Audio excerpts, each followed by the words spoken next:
Hockey has officially entered the second half of the season. This is the time for teams to prove if they are contenders or pretenders. And DraftKings, the leader in one-day fantasy sports, is giving players a free shot at millions of dollars in total prizes. Get in the action now to claim your free shot at millions of dollars in total prizes when you using code THPN during signup. Playing daily fantasy hockey is simple. Just pick your lineup, stay under the salary cap, and see how your team stacks up against the competition. I can do it. You can do it as well. Feel the sweat like you've never had before. Every single slap shot, every single wrist shot, every single save, every single assist means so much more with a DraftKings daily fantasy lineup. Also, if you are thinking maybe it's time that the Blues make a late season push, maybe you start adding more Blues to your starting lineup as well. You can do that as well. Maybe you think Los Angeles actually has what it takes to make the playoffs. Although they are beating Vegas. They did beat Vegas on Sunday night, so who knows? If you think maybe, that's the play to go, you can get some Los Angeles Kings players on a deep discount right now on DraftKings if you play daily fantasy. With DraftKings, payday comes every day for players. So what are you waiting for? Head to the app right now. Download the DraftKings app now and use code THPN during signup. This week, DraftKings is putting you in the action with a free shot at millions of dollars in total prizes. That's code THPN, and you can get a free shot at millions of dollars. Have I said that before? Millions of dollars in total prizes only at DraftKings. Minimum $5 deposit required. Eligibility restrictions apply. See DraftKings.com for details.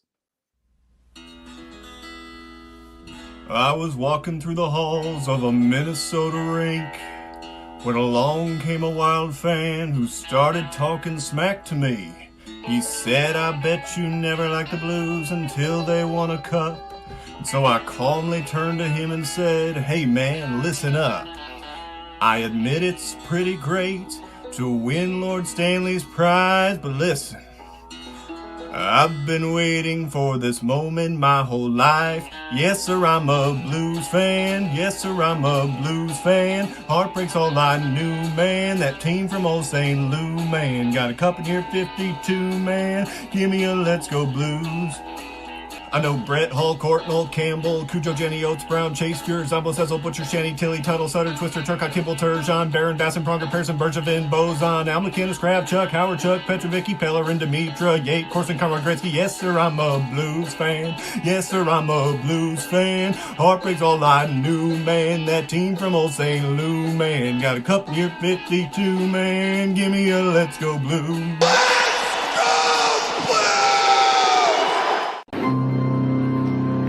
And now, the starting lineup for your Bluenotes podcast.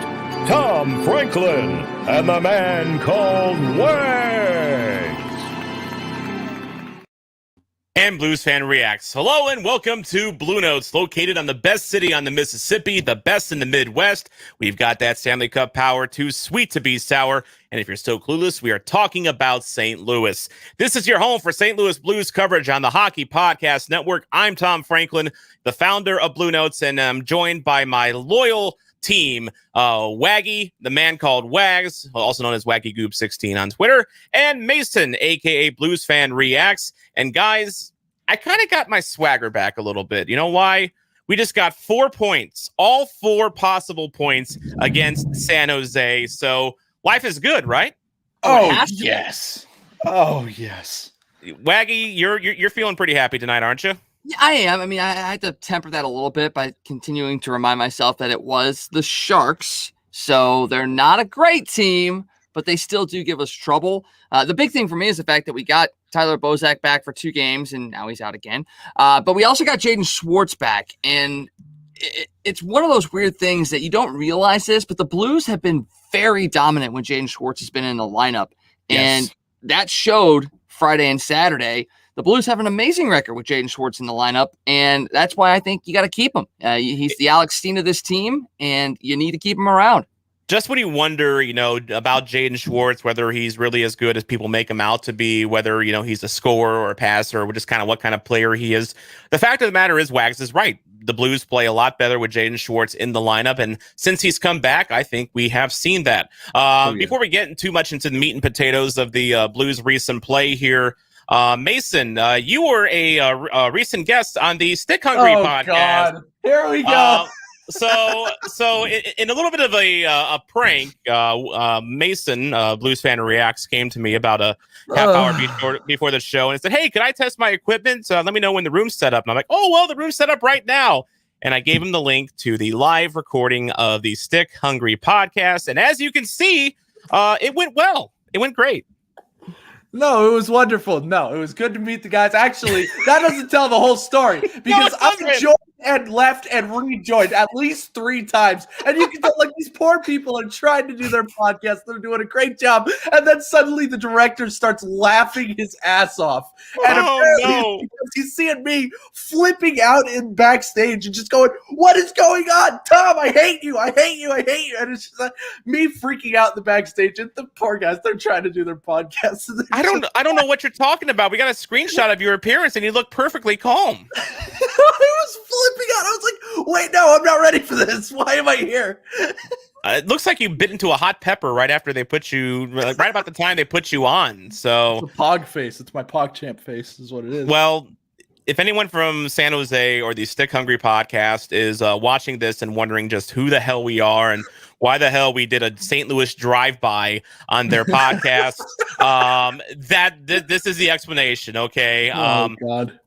I got to come out and tell you the truth. It wasn't necessarily to prank Mason. It was because I'm an idiot and I copied the wrong link. So that's about what I. But it ended up being It ended up being a time capsule moment, that we all can love and laugh and share about. And check out Stick Hungry Podcast. They, as you can see, they're recording fresh content for you right now. And if you want to hear about how they completely folded into the fetal position against the Blues last couple of days. Well, if that's your thing, check out the Stick Hungry podcast. I highly recommend it. So glad that's in the public view now. Let's continue Blues hockey now, please. Yeah, well, actually, hold on. We can't continue with the Blues quite yet because our friend Leafs Occasionally is here.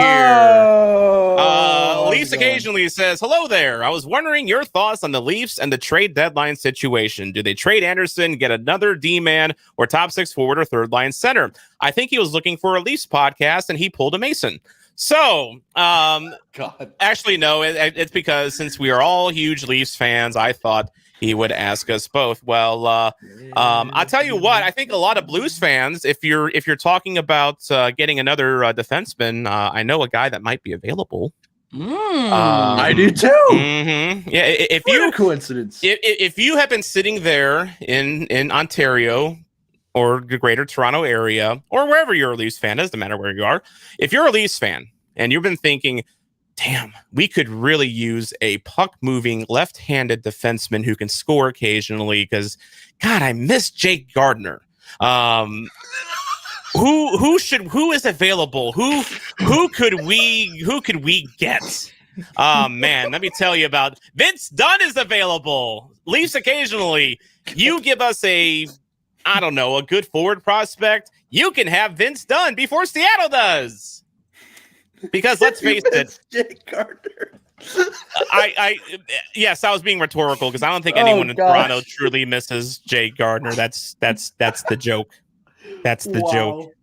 All righty. So as you noticed, this episode is titled "The Curious Case of Vince Dunn" because let's face it, he has ascended into being Blues fans' favorite whipping boy. We'll talk about that in just a little bit. But first things first. It's Sunday or Monday if you're listening to the audio podcast of this. And that means it is time for our recap wrap with one MC, Luke Widbin. Let's see what he's got in store for us this week.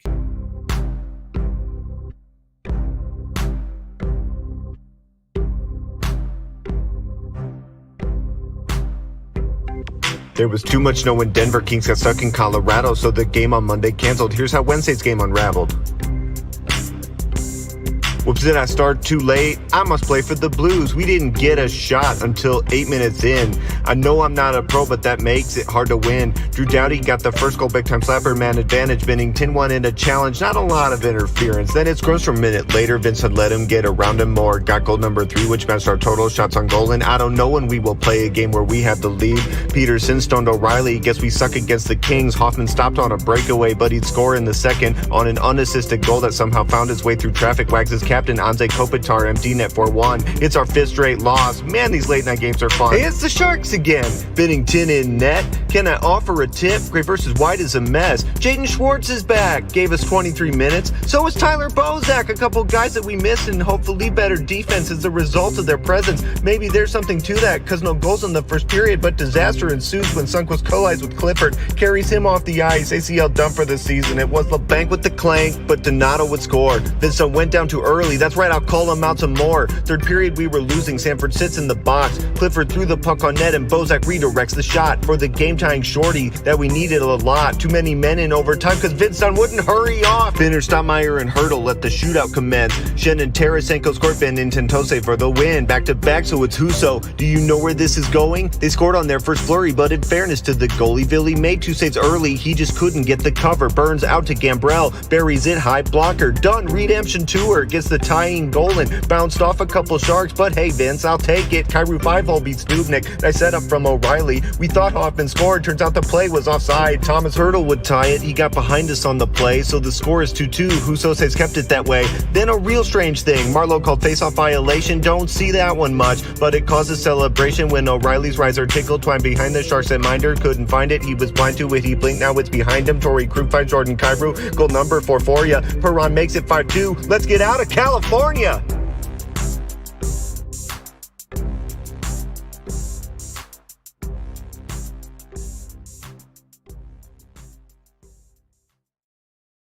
Yes, Escape from California. That is right. The Blues will have a meeting this weekend with Anaheim. 2 games, Friday and Sunday, and then it's goodbye California. Oh, goodness. Until May. We'll go back to California in May, but all those 8 p.m., 9 p.m. starts completely gone, which means Wags is going to have to live without Anze Kopitar in his life for, a little while. His one and only. I'm sorry, Wags. I'm sorry. You know what? There are worse players to be fans of than Anze Kopitar, so I will take it. Yeah, I mean, people could be fans of Brad Marchand. I mean, or Tom Wilson. Pass, or any Leaf. I mean, sorry. Oh no! Here we go. You've invoked the wrath. Go. Wags, damn it! This is This invoked the wrath. How many of the trades between Toronto and St. Louis have worked out for Toronto? I mean, we've done a pretty good job of fleecing the Leafs recently. Have you seen Toronto media? You realize you just created an all-out war, right? Hey, it's okay. This was Serbia assassinating Franz Ferdinand in World War I. Is what you just did. I am German. I know. Yes, and I'm German as well, by the way. Yes. Look, the Leafs. Yes, we took Alex Steen and Carlo Koliakovo for basically the remaining amount of talent that Lee Stempniak had. But you know what? The Leafs got us back later because they got Jordan Schmaltz from us. Yeah, but we got Carl Gunnarsson, the guy that scored the first game-winning goal in Stanley Cup history for the Blues. And forget about pining for Jake Gardner in Toronto. Do you think any Leafs fans pine for Roman Polak? Because that was who we traded for Gunnarsson, and I seem to recall he was not. That didn't go well in Toronto. Yeah, so maybe we shouldn't talk about Blues Toronto trades with a Leafs fan in our midst here. Because trust me, they have enough misery to deal with in Toronto. Ashley Jones, thank you very much for watching the live stream, and of course, if you are watching the stream, have a comment or opinion or just any sort of banter you want to direct our way, just drop a comment. We will get it on. Just like we had Ashley here. Diamond, first of all, thanks for watching. Second of all, in my opinion, I'd rather get rid of Bortuzzo than Dunn. You're not going to get anything for Bortuzzo. That's just not. Look, for one, Bortuzzo's not the issue. Number two, he's a bottom pairing, physical, rough it up defenseman. Honestly, I think the big reason why the Blues still have Bortuzzo is because he's cheap. Mm-hmm. That's literally it. Exactly it. Yeah, exactly. Oh, great. Now Lisa's got jokes. I mean, we don't lose half our games to frickin' Cali teams. And No, you but don't you lose play more any than half Cali your teams. games. You lose more than half your games to the Ottawa Senators. So I mean, Oh, bam. What did the 5 Ottawa fingers say to Toronto's face? Slap. That's what they said. There we go. All right. That's okay. You can't beat Ottawa. We can't beat any California teams. I feel like that's fair. we can. Right? We just took care. We just We stuffed can't. We San just Jose don't. in a locker. I mean, it's cool. It's Arizona we can't beat. Any teams in Arizona we can't beat, and thankfully there's only one, and who knows how long that's. Hey, you know what? At least we can hold a 3-goal lead. How about that? We can hold a 3-goal lead. Can we? We blew it Have once. we, Okay, have we once. crossed that Rubicon now? I mean, Once against our LA, lead that's it. All right, they blew a 5-1 lead to the Ottawa Senators this season, okay? Pretty sure That's they also blew a 5-goal lead to the Blues at one point in their history as well. in one period. In one period. In one period. Yeah, Very, yeah. very I think Steve Dangle purpose. That's like one of those like rare like don't talk to Steve Dangle about is that 5-goal lead. By the way, Vegas Blues fan, welcome to How's the it show. going? Thanks for being a loyal Blue Notes follower. Luke Whitman, Bortuzzo is Vince Dunn's babysitter. I think not that's wrong. was he making a Doug Gilmour reference there? Ooh. Or do we not talk about that either? I don't think we talk about that either. Oh man. That's oh man. uncomfortable. Let's continue. Yeah. And What then are the weird parallels between St. Louis and Toronto. Wow. incredibly, it is so weird. Fan And by the way- bases are equally Hey. miserable, but you know what? At least we got this. At least we got this. We got a Stanley Cup. That's what we have. We had Gretzky for a hot minute there. That we had him technically, that counts. But you know what we don't have is the disgrace of losing to a Zamboni driver who works for the team. That's my Steve Dangle moment. So there you go. All right, so let's go ahead and talk about the Blues and Sharks here first of all, and it's very easy as a Blues fan to, after Friday's game, maybe coming out of it a little despondent because of one particular player, Vince Dunn, excuse me. But the fact of the matter is the Blues got 4 important points before they go into the buzzsaw of their schedule. And I'm talking about, for one, Vegas Monday night, which thank you, Los Angeles Kings, by the way, for softening them up for us, tonight. Now they're just going to be pissed. Now they're just going to be pissed. And they're going to be, oh, we are not losing this game. No way.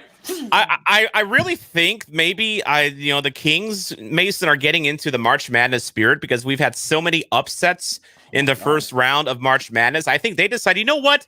If Ohio can beat the defending national champions, not Ohio State, the little minnow green Ohio school that no one talks about, if they can beat Virginia, maybe we can beat Vegas. And they did. I think it's just the spirit of March Madness, Mason. Of course. You gotta love. I never really paid attention to March Madness that much because I've never really been into college. I've never been in basketball in general until I moved here, and we actually had a team, Rip Supersonics.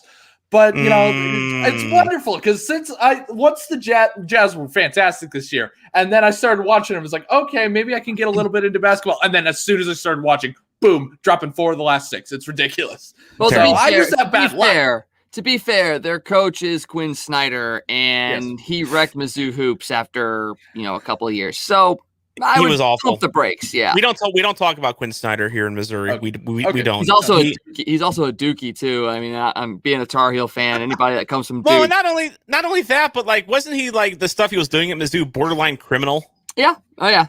Yeah. He's if his hair looks greasy to you, that's just his natural, body producing grease right there because he is a greasy MFer, Quinn Snyder. Gotcha. We don't talk about him. So find a new team. But in the meantime, 2-1 shootout win Friday night, and the first thing I want to talk about there is I think Vlad Tarasenko is just about back.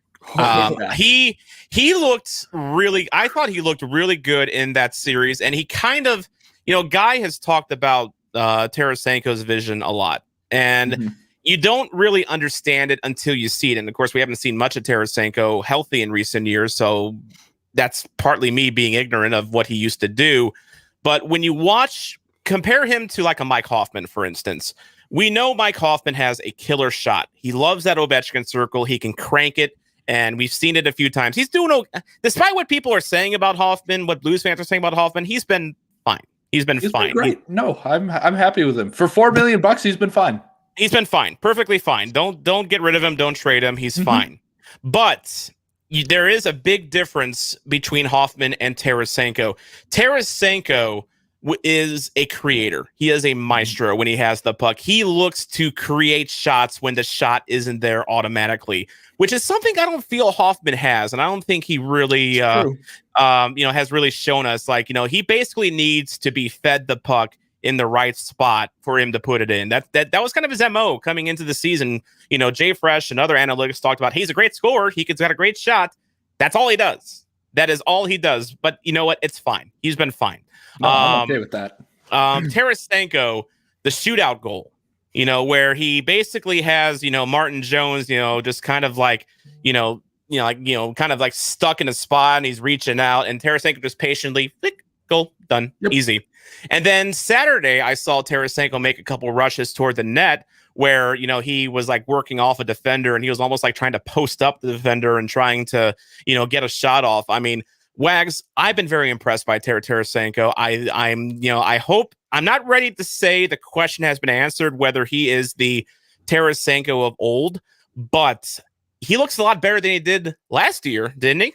Oh, most definitely. And I think it really comes down to one thing, and that's trust in his shoulder. He looks like he has no qualms about what his body is feeling like right now. Just being able to use that dip move and really kind of push around guys. I mean, we saw that in one of like his first or second game back where he almost scored that game the Blues lost in overtime. I believe it was to the Sharks as well, where he basically went around him, did a typical Tarasenko move and almost put it in. Same sort of move he made in that shootout on Saturday night.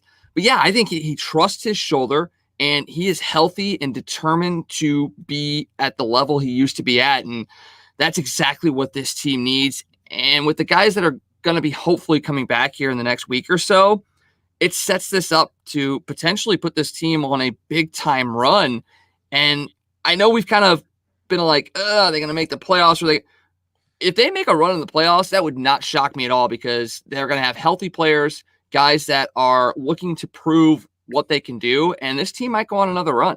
And as we know, Mason, when they went into the playoffs in 2019, and even though they ended the year hot, a lot of people discredited them. They came in as the third seed in the playoffs that year out of a possible four. Mason, I think this team likes being the underdog going into the playoffs, don't you think? Well, the thing about, 2019 is they were only 1 point away from being the division leader. Nashville, Winnipeg, and St. Louis only separated by 1 point. So, it was almost a, let's see, who did Nashville play that year? I don't remember who. Yeah, exactly.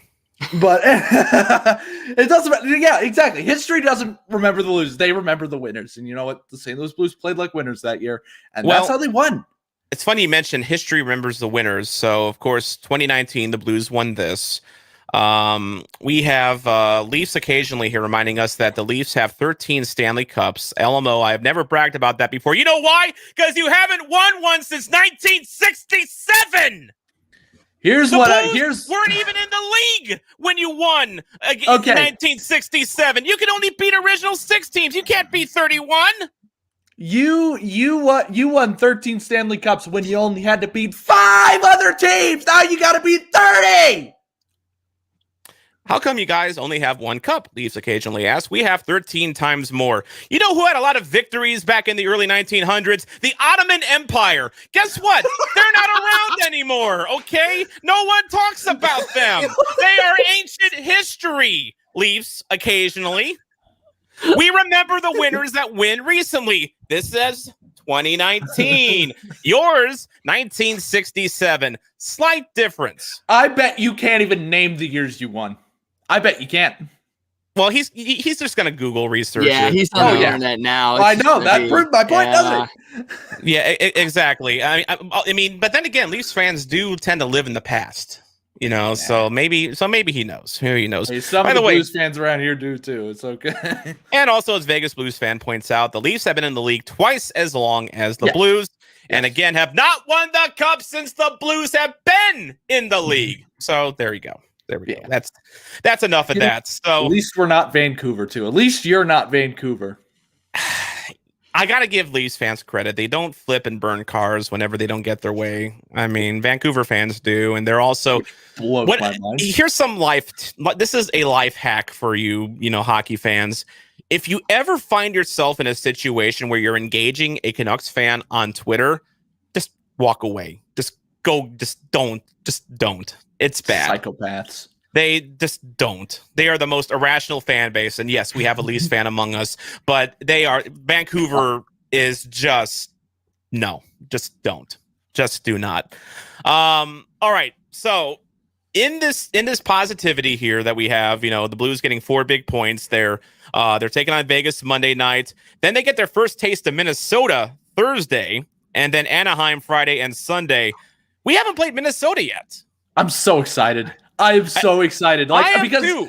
It's amazing. I talked about this in the video. I literally posted like an hour before we started recording. I was like so crunched on time.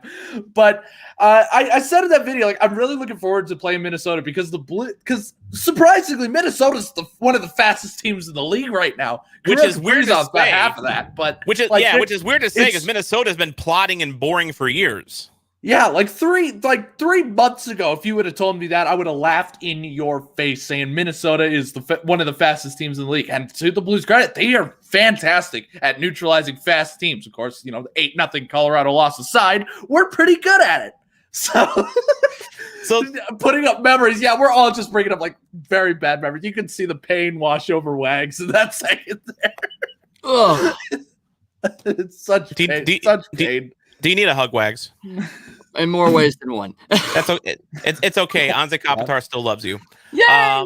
But the biggest thing I'm looking forward to here, in all seriousness, with Minnesota, is not just seeing Kaprizov, against the Blues and seeing how he does, because he's an exciting player. He might win the Calder this year. He has been worth the hype. I mean, I kind of rolled my eyes whenever all the Wild fans in my Twitter feed just started, having a collective orgasm over, Kaprizov's signing, like he was going to be the savior of the franchise. And the next big thing is like, yeah, right. You're still the Wild. I meant the mild. But yet he has lit a spark in that team. But that's not just the reason I'm looking forward to seeing them, Wags. It's the fact that, it's new blood. And I can't help, and I know this is going to sound sacrilegious because, hey, at least we're getting hockey this year. Right. But I'm a little. It's like, playing these California teams over and over and over again. It's like having your favorite cereal. Okay, we all have a favorite cereal. What's your favorite cereal, Mason? Reese's Puffs. I have some literally right there. Excellent choice. Wags, what's your favorite cereal? You know what? I don't really know if I've had a favorite. Kix is one of my favorites. I love Kix. Yeah, I love Kix. I don't know why, but so bland. You actually admit to eating Kix? Yeah, I love Kix. You know what? And I'm gonna sound old too. I like Cheerios, like original Cheerios with some sugar drizzled on top of it. Yeah, pretty good too. I'm a pretty. That's good, but Kix is freaking tasteless. I've not. I used to take a baggie of Kix to the radio station every morning when I worked down in Cape Girardeau. Do you think water's spicy? Like, what is your logic behind that? Hey, I have a compromised immune system, so you gotta be careful with what you put in. This White Russian is basically, cayenne pepper to Wags. I mean, wow. He actually admits to eating what Kix is the cereal. Kix is the one on-branded cereal that your grandparents keep in the pantry next to all the off-branded Aldi cereals, for whenever you stop by and visit. You know what? Life cereal is pretty damn good too. What? Life's good. Life's good. Cinnamon Life's the best, but yes, cinnamon Life's the best. Can't do cinnamon. Really? You can't. Yeah, really? But Cinnamon Toast Crunch is phenomenal. I don't get it. Like, I can't do cinnamon Life. It's not an allergy. Cinnamon Toast Crunch is phenomenal. It's not an allergy. It's just a taste thing. It is. It really is. Okay, that's fair. Yeah. By the way, you just named my favorite cereal, Cinnamon Toast Crunch. Mm-hmm. But I actually like Crave too. Crave is good too. Crave's pretty good too. Although I think I've hit I've hit an age point, I think, and Wags, you can back me up on this. Some of those really super, super, super sweet cereals just have like no appeal to me anymore. Yeah, it's one of those things. Mr. Kicks, I'm asking Mr. Kicks this, by the way. Well, no, but at some point, you get to a point where you're kind of, I wouldn't say embarrassed, but you kind of like hide it when you're trying to buy it because you're like, I'm a 35, 36-year-old man, and I'm buying, Fruity Pebbles or Tricks or something like that. That's what like it that. is. You almost sit there and think, can I call up my brother and just borrow my nephew or my niece to go to the store and buy cereal for me? Hey, probable cause. We're in our mid-30s. Hey, it's for my kid. It's for my. I have no they're shame. having a party. I don't No have a shame. kid. I mean, Wags doesn't have a kid that I know of. So I mean, no. That he knows of. No, I'm pretty sure I don't know. I'm pretty sure I would know if I had one. Man, that's gonna be a great guest. Wags' long lost child here on Bluenotes. Who knows how many kids I have? I don't even know. Wow. I'm pretty sure I have a kid named Anze. No, that's your daddy. Oh, That's your dad. I'm his son. I got it. I'll take that. Anyway, my point after all this was playing these California teams is like having your favorite cereal. Like for me, it'd be Cinnamon Toast Crunch, and having your pantry filled with nothing but Cinnamon Toast Crunch. And after about a month of eating nothing but Cinnamon Toast Crunch, you're ready for a new cereal. Mm-hmm. You're ready for a new cereal. And I feel that way with the Blues in the Wild. And even though it's just one game, we're getting just a taste of, what's to come with the Wild.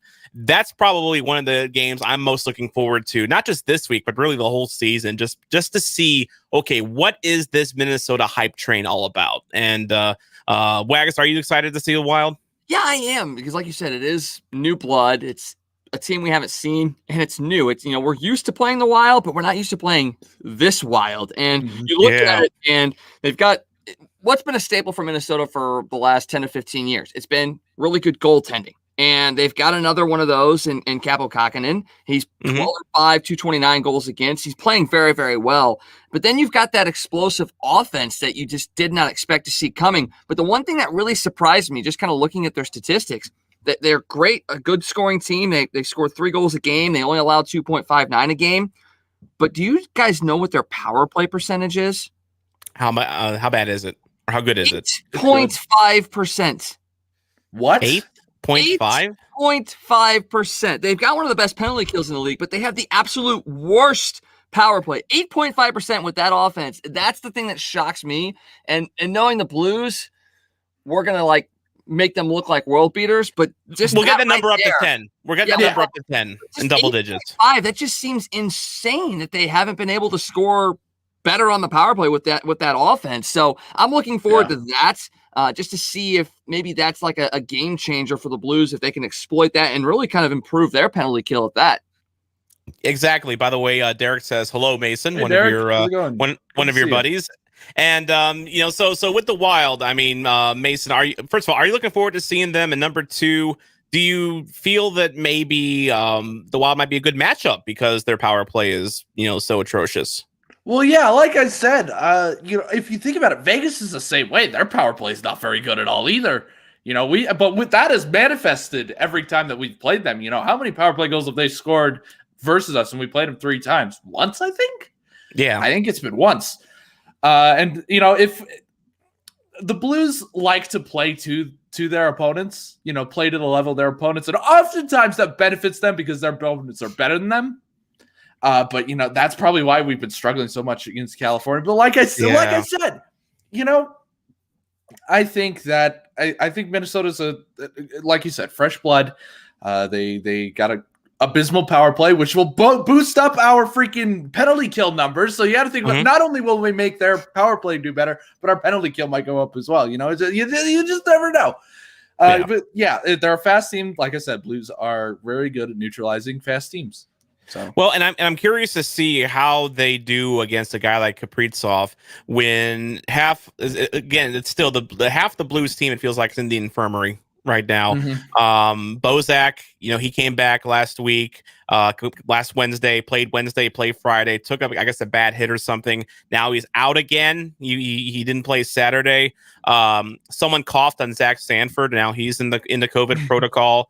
I stole that from Twitter. I forget who, but you know who you are if you're watching. So he's out, which depending on who you talk to may not be the biggest deal or not. And then the big one here, and the one that hurts the worst here, is Oskar Sundqvist is done for the year with a torn ACL. And did you see how it actually happened? It was a fluky thing. I mean, Oskar was battling in front of the net.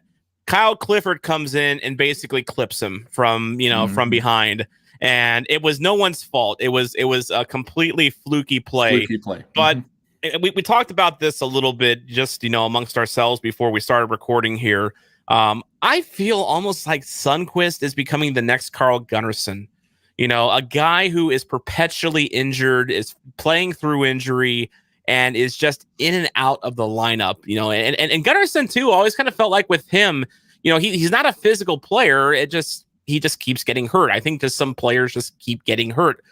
Sundqvist, it feels more like bad luck, but I'm really worried about him now that he's, for one, he's going to have a major ACL surgery here, but it feels like just bad things keep happening to Sundqvist. I mean, are you guys worried about him as I am? Let's go to Mason first. Not really. I mean, it's obviously knee injuries are a killer, and we've seen people like Erik Karlsson, after knee injuries and groin injuries, just never being the same. Yeah. Oskar Sundqvist is a different player, I think, because he's been battling injuries basically his entire career, and especially this year. How many times has he taken maintenance days? Almost as often as freaking Colton Parayko. He's always taken maintenance days. Yeah. And, he's been injured twice already this season. This is the third time now. And I think a lot of rehab like that will do him some good. And, like I said, he's one of the toughest players in the league. He's one of the most versatile players in the league. You can put him pretty much anywhere. You can put him on the power play. You can put him on the penalty kill. You can put him anywhere. He will match up, and he will give him his all 100%. Why can't his immune system do the same, right? I'm sure that he'll bounce back. And next year, I'm really looking forward to seeing him again. And his damn contract, that's one of the best contracts on the Blues, I think. Yeah, it really is. It's $2.75 million. I think he's inked up for at least the next, 3 years, I believe. But by the way, Derek says, I'd feel so bad if I was Clifford, like I'd be visiting Sonny in the hospital. I'm sure he has. And I'm pretty sure Sonny, I don't know. I don't know if he returned with the team or not. I know Sanford is still in San Jose because he's in the COVID protocol and he's quarantining right now. So maybe Clifford had a chance to see Sundqvist in the hospital real quick. Hopefully. So are you worried about Sundqvist, Wags? Not so much. You talk about a guy like Karlsson having a setback after knee and groin issues, but Karlsson's game has been built on speed. Sundqvist's game has been built on just fundamentals and being in the right place at the right time. So it's not so much going to be, he's lost a step.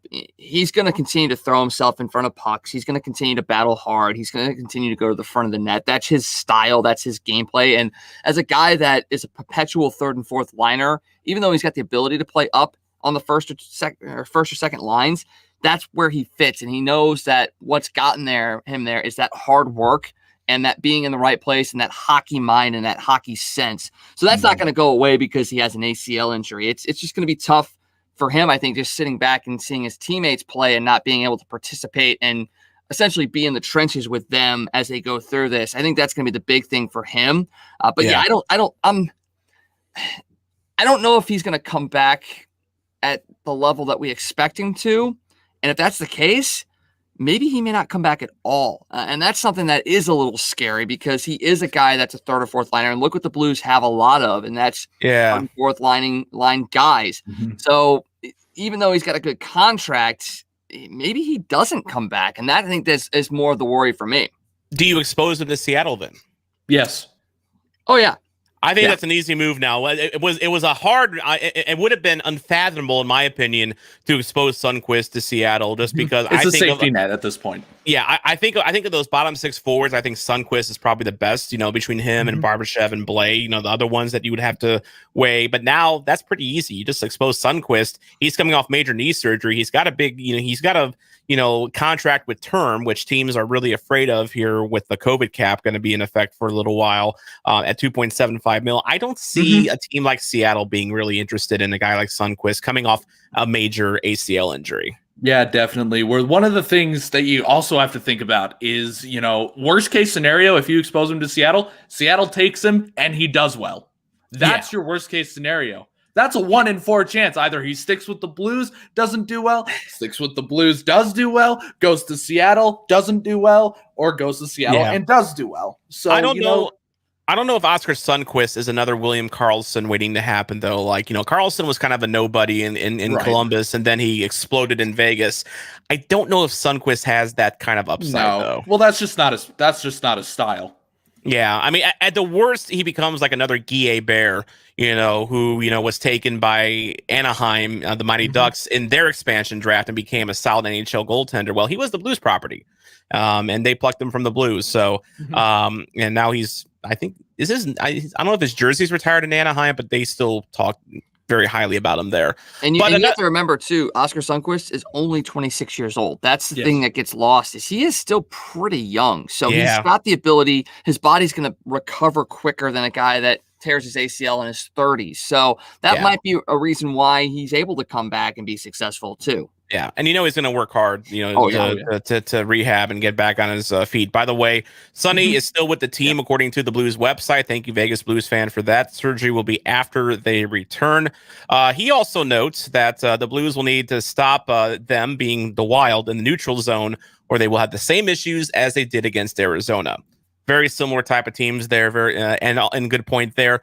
But another highlight, and speaking of guys that can stop the other team in the neutral zone, this does mean, with all the injuries, the Killer Joshua is getting another chance at the I'm so happy about that. I've never been so happy for a lifelong nobody hockey player up until this point than Dakota Joshua. The guy has earned his spot, I think, in the line. I was very sad to see him go to the taxi squad before all of a sudden these new rash of injuries happened, but he is going to be in the uniform for a little while longer, and I can't wait, guys.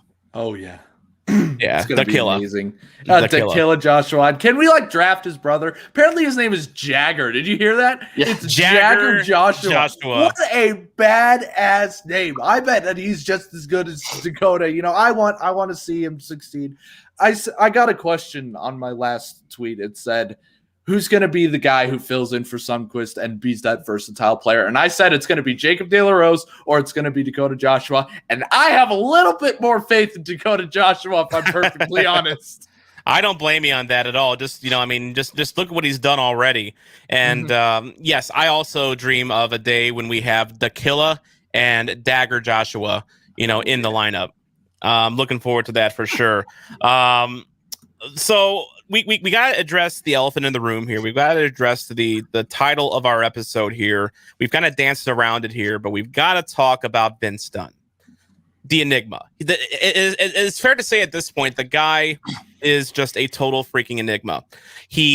Friday nights, bad defense leads to goals, and just the one goal, and his attempted defense there just blows my it was sad. It was just absolutely sad. And it wasn't the only incident that night.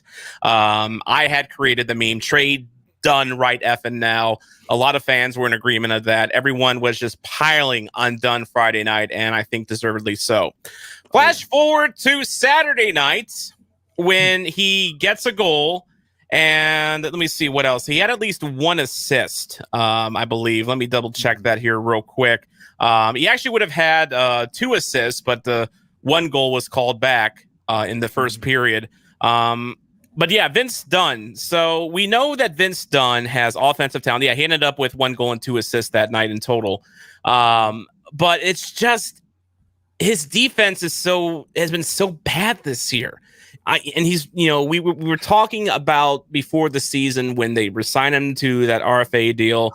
Okay, now it's time for Vince Dunn to step up against, other competition. It's time for him to prove, that he backs the analytics, which we're going to talk about that in just a little bit here. But guys, and I'll start with Wags here on this one. Do you feel Dunn has regressed this year? I think he has. It's hard to regress when you haven't improved. So I wouldn't say he's regressed. I mean, the things that I've always talked about are the same things that we're continuing to see. Not being able to play sound defense, getting caught out of position, still throwing pucks into people's skates. And you talk about him scoring a goal on Saturday night. The only reason that went in is because it hit off of 2 Sharks players. I mean, it's the same thing. That puck wasn't going anywhere near the net, and he just got lucky, and it bounced off a Sharks player. 9 times out of 10, that puck's hitting the Sharks skate and going the other way.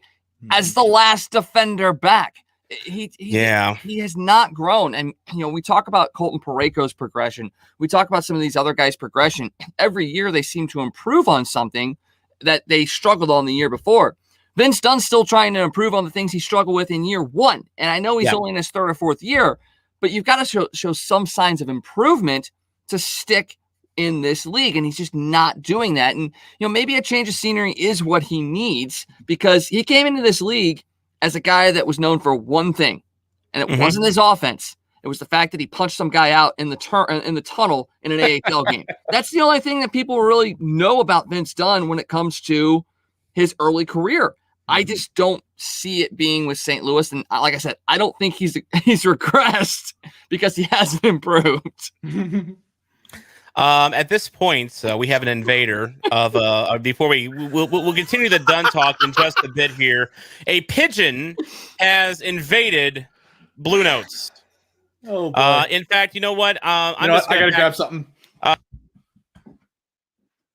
Darn, I was gonna have Mason face the music there, but no, give me a moment. I'll be back. Okay, I assure you guys, Mason will be back. Hey, Pigeon, do you speak English, or do you talk? You don't talk. He is shaking his head right now. This is for the benefit of our audio listeners. By the way, his appearance on Bluenotes is already like 20 times longer than Blues Fan React's appearance on Stick Hungry Pod, by the way. All right, here we go. All right, here we go. You know what, Mason? This is your pile that you stepped in. Let's go ahead. This is my bed. I need to lie in it. I guess it is. How's it going? I'm sorry for totally screwing up your podcast. That was my bad. I know I'm a terrible person, but you know what? You can blame Tom for that. Tom made that happen. God, I can barely see out of this thing. I think you have that issue as well. Okay, well, now he's gone. Well, all right, there we go. Well, but now the world knows it was my fault. So now the world knows it's Tom's But you know fault. what? That's fine. I own that. I gave you the link. It's fine. It's fine. So we have now been admonished for the illegal procedure or interference penalty on. Is that a face-off violation? We should have asked him that while he was here. Damn, we should have done that. Oh well. By the way, how hot is that? Is it under that? I can't breathe in that damn thing, dude. It looks very uncomfortable. I can't. It was tight because my headphones. This thing barely fits me as it is. I got a big freaking head, but with the headphones, it just made it so much worse. By the way, before you put that on, King Angus complimented you on your hat. Yeah, so my hat. There you go. It's my Subway hat. Where'd I put it? Shout out to King Angus. Shout out to King Angus, by the way, who is a Canadiens fan, by the way, and who has in no way been bragging about his Stanley Cup championships, even though he does have room to brag on that because the Canadiens have won a lot. Leafs occasionally, on the other hand, thinks that we are overrated. You know what that is here, at least occasionally? That is called a Stanley Cup. Yeah. You remember what those look like? Yeah, we got to see ours when it wasn't behind a case, Yeah. By the way, King Angus has my back. He's, proof that he's a rational Canadiens fan. Well, that's my cue. I guess. Thanks, guys, for having me on. Well, shoot. The Stick Hungry podcast will take him. I'm sure. I'm sure they will. Yeah, I mean, they've already had him on once. So I mean, what's the second time among friends? By the way, this would be our second third wheel that we've lost this year. By the way, remember Trainwreck? Remember Trainwreck? Yeah, definitely his name. So we brought this guy on from New Orleans who was a Blues fan, and he was friends with Devin, who ran the original Nashville podcast on our network, and he was very excited about being part of Bluenotes. I thought, hey, this guy would bring a little bit of flavor to our podcast. He's kind of a funny guy like you are, and we had him on one episode, and then next week we were doing one episode at the time per week. All of a sudden, I'm going to Denver this weekend. I can't do it. And then the next weekend, I'm going to Houston this weekend. I can't do it. So it's like, if he's never around to record with us, is he really a third person on the podcast? Probably not. So lots of traveling during a pandemic too. Apologies to Trainwreck. Nice guy. He pops. We still see him pop in every now and then on our social media accounts. But yeah, that just didn't work out. I'm a savior, is what you're saying. What you're saying is I'm a savior. We gotta talk once again. Dude, again. You only had to beat 5 teams. You only had to beat 5. We had to beat 30. Hey, you know who had more cups than both our teams combined? Leafs occasionally. Genghis Khan! And you know what? He's not around anymore. We don't talk about them anymore because they were so long ago. 2019. Slight difference. Win a cup. Come talk to us then. Thank you. Goodbye. You're still cool, but thank you. Goodbye. By the way, King Angus says, I hate using the 24 cups argument. What I will say is thanks for Jake Allen. Certain beef. We need to make this subscribers only, I reckon. I think we need to start a Patreon. I think, maybe, like I know guys thinking of starting a Patreon. Maybe we should do that. He should. By the way, look, the Jake Allen thing, I'm glad he's successful. I'm glad it's working out for you. But if we had Jake Allen, we wouldn't have Mike Hoffman. We probably wouldn't have Vince Dunn resigned, which actually, I don't know if I'm really helping my argument there. I don't know about you. Yeah, that's still okay. It wasn't gonna work out. I'm glad he's on a good team. He's having success, and I wish him all the luck in free agency when he gets $7 or $8 million from some team. Maybe it might be the Leafs. I hope our 3rd round pick turns into Mario Lemieux. That's all I'm gonna say. Wags, we have dealt with Jake Allen for years, and he's a bit, what's between the ears. How long does he survive in Toronto if he becomes a Leaf? Be honest. Honestly, in Toronto, he won't last but a season. I was going to say 2 weeks, but that's you give him a season. Okay, I give him a season, but I tell you what, I'm missing him here. And you sit there and say, we wouldn't have Mike Hoffman, we maybe wouldn't have Vince Dunn. Mm-hmm. But I tell you what, our goaltending situation, while Ville Husso has played well, I would be more confident in our goaltending situation if Jake Allen were still here. I know that sounds sacrilegious, but you basically just weakened your defensive core and you weakened your goaltending, and you're seeing the fruits of that labor. Yeah, exactly. And let's face it, with Ville Husso, I don't think any Blues fan is ever going to be truly comfortable with Ville Husso. No. I mean, if this were like the dark days of the late 2000s, maybe we embrace a Husso more just because of, hey, here's a guy that actually could be still in the league in a couple of years, because we had a lot of retreads during that time period. Legacy was one, for instance. But I feel Husso, while he's not going to be Jake Allen, I think we know he is what he is. I think he's going to be a career backup. Yep. And on a team like the Blues, I don't know if Blues fans will ever truly, truly get comfortable with Husso. Mason, I know you're not a Husso fan. No. You don't. I like goal. It's shoot the guy that says that he wants a goalie who saves the first shots. Like, just shoot me for that. Like, I'm sorry. It's. I don't care how good you are the rest of the game. You cannot let the second shot in and expect your team to play well. That is an absolute morale drainer. Well, then he saved 29 out of the remaining 30. Yeah, but I don't like playing from behind. How many people like playing from behind? Nobody. Let's say you had a goalie that came out of nowhere and ended up posting. I'm not saying this is necessarily Husso, but let's say that this particular goaltender posted like a 2.4 goals against average and a 920 save percentage, but his one quirk was he couldn't save the first shot ever. Would you still be complaining? No, not really. But Ville Husso is never going to be that good. No, never.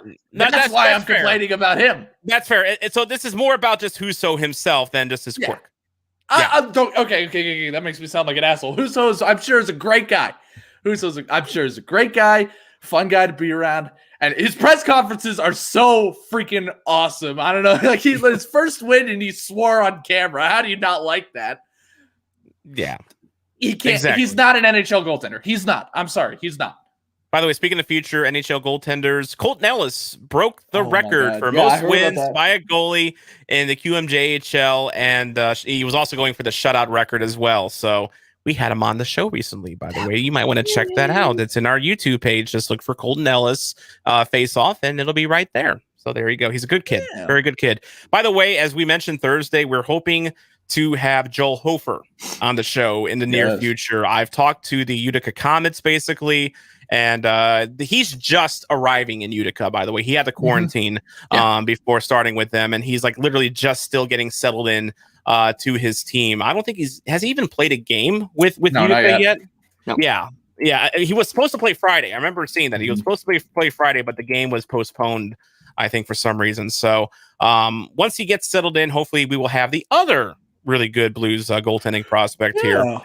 By the way, we didn't really finish our conversation on Vince Dunn because we got invaded by a pigeon. Don't you hate when that happens? Gosh, pigeons. So a couple points that some of you commenters have made here, and that'll kind of lead into our next part of the discussion here.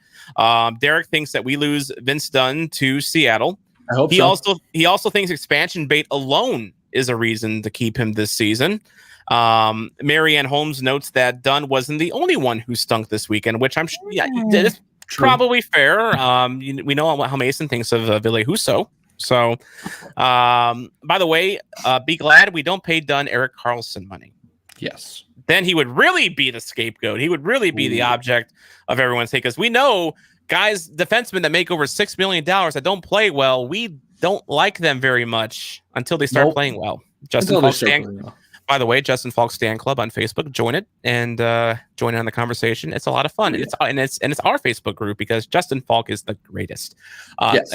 At least this season. He's in the top 10, by the way, in goals above replacement, which is, unfortunately, he's right behind Joel Edmondson, the guy that we traded for Justin Falk. He's still not good though. Edmondson's still not good. You got to remember they're playing a bunch of crappy Canadian teams, so anybody can score up there. Well, we reached out to Habs Nightly, the Canadians podcast and the Hockey Podcast Network, and I asked him, "Hey, what's in the water in Montreal? What is up with Joel Edmondson?" And he just simply replied, "Jeff Petrie makes anyone better." Next to him. So there you go. That's fair. That's fair. That is totally fair. So and yes, thank God we don't have Erik Karlsson. But what do we do with Vince Dunn? We're approaching, this is the second half of the season. We have a trade deadline coming up. He's going to be a restricted free agent again this offseason, but this time he'll have arbitration rights. So he's kind of in the same situation that Edmondson was in before we punted him to Carolina for Falk.